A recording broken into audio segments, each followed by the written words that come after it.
अथ श्रीलेखरञ्जनविरचितम् श्रीकार्तिकेयसत्सङ्गरक्षास्तोत्रम्।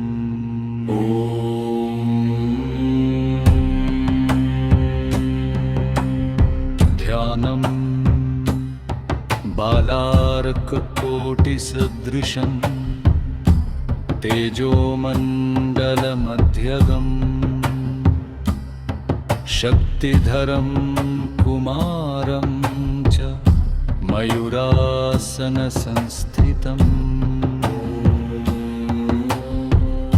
बालहृद्गतदोषघ्नं शीलसंस्कारदायकम्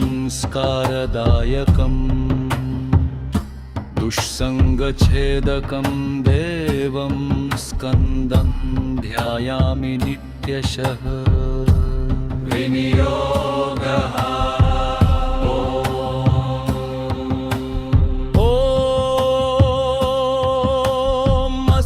श्रीकार्तिकेयसत्सङ्गरक्षास्तोत्रस्य लेखरञ्जनऋषिः।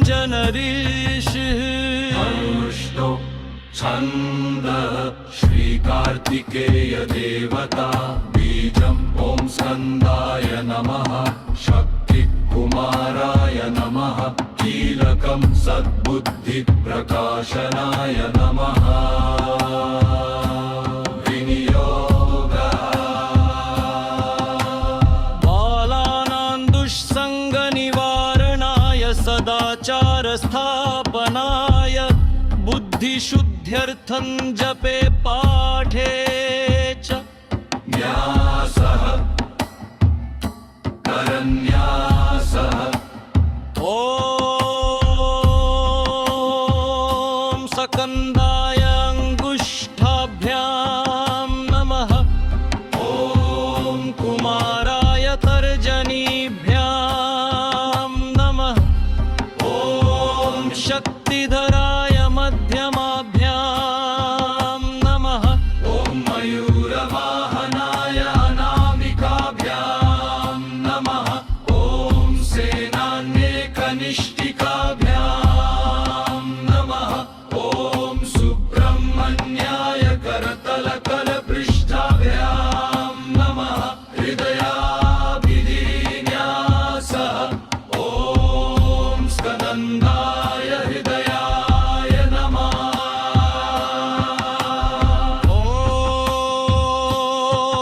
ॐ कुमाराय शिरसे स्वाहा। ॐ शक्तिधराय शिखायै वषट्।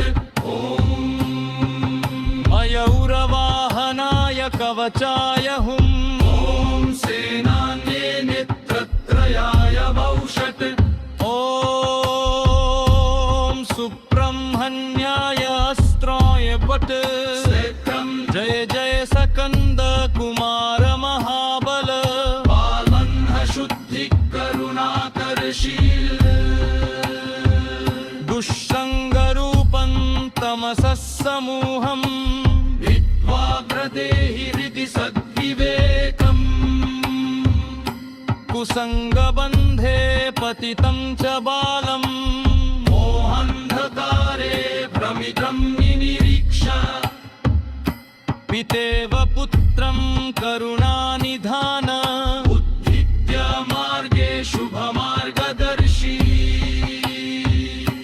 अपापबुद्धिं दृढभरमयुक्ता लज्जां विवेकं विनयं ददासि।